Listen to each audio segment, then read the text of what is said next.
Henry and the Dandelions. Henry was nervous. He thought he had heard the roar of a wild animal during the night. He suddenly felt very small. It hadn't helped when making his way down Buttercup Lane, overhearing Dear saying she didn't know where the lions were. Or that was what he thought she had said. Lions at large in the forest? It was unthinkable. Nothing like this had ever happened before. They must have escaped from a local sanctuary and found refuge among the trees. Now all the animals were in danger. Henry realized that he was trembling. It was his duty to warn everyone. Mustering up all his courage, he set off, bumping first into Stoat. "Dear friend," Henry gasped, "watch out! Lions are prowling through the shadows." Stoat looked aghast and darted for his burrow. Through the ferns, Henry came across Rabbit. "Danger! Danger!" Henry cried. "Ferocious lions have escaped." Rabbit's eyes opened wide, and with a giant leap she bounded towards the warren. The forest had begun to feel menacing, as though every twig snapping and every leaf falling were warning signs of an imminent threat. A pine marten darted down a giant sycamore and almost landed on top of Henry. "Haven't you heard?" protested the hedgehog. "Lions are on the loose. Please help me warn the others." Pine Marten thought differently and disappeared back up the tree. A loud scream came from the lily pond. Oh no!" panicked Henry. "A lion has attacked." Many an animal would have retreated at this point, searching for cover and looking for safety, but not brave Henry. Henry couldn't just abandon his forest friends. How would he be able to live with himself afterwards if he'd done nothing and just thought about his own safety? If, because of his cowardice, dear friends were eaten by a lion, then he would drown in all his tears of regret. He pressed on. Past the bluebell grove, he happened upon Bankvole, who was listening carefully with her large ears. "Can you hear the lions?" Henry asked with urgency. Bankvole looked towards Henry and smiled.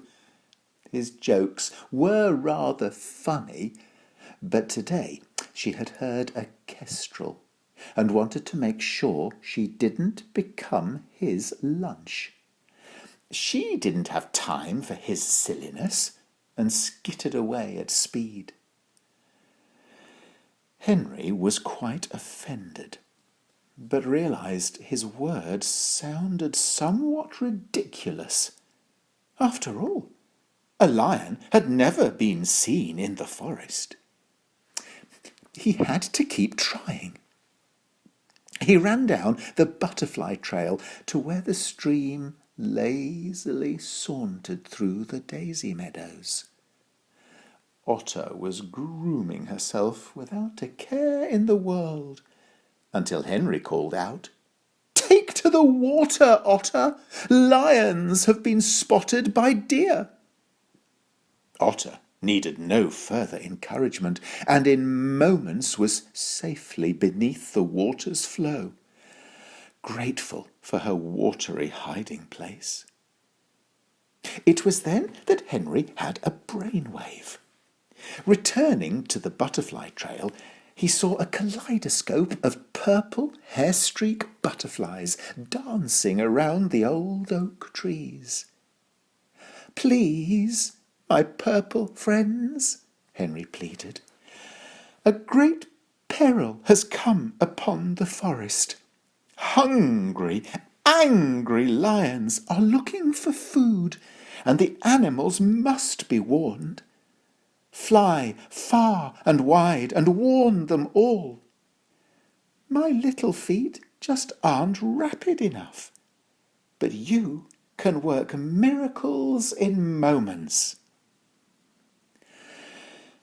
While the butterflies wove their warning across the forest, Henry, panting, made it back home safely and fell into a deep sleep, exhausted from the morning's drama.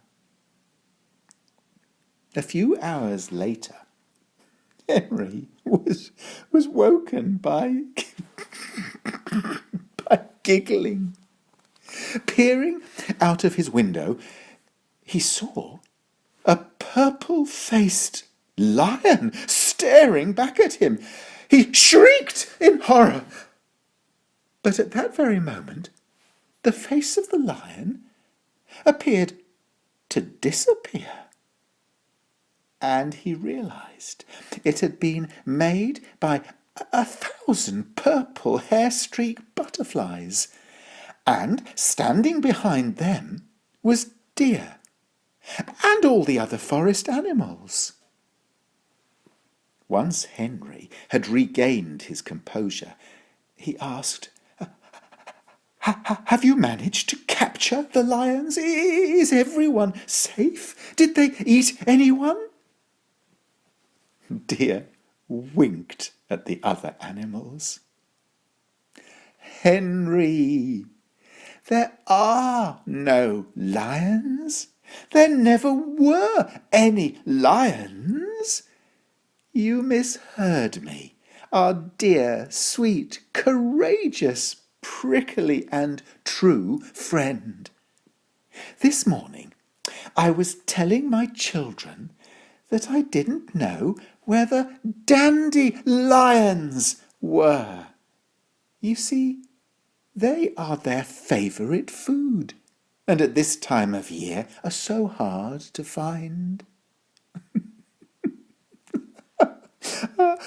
All the animals began to chuckle, and then to laugh, until Henry couldn't help laughing too.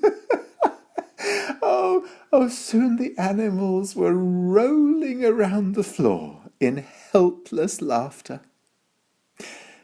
But no one ever forgot the day when lions terrorized the forest, and how brave Henry had been, risking his own life to warn them all.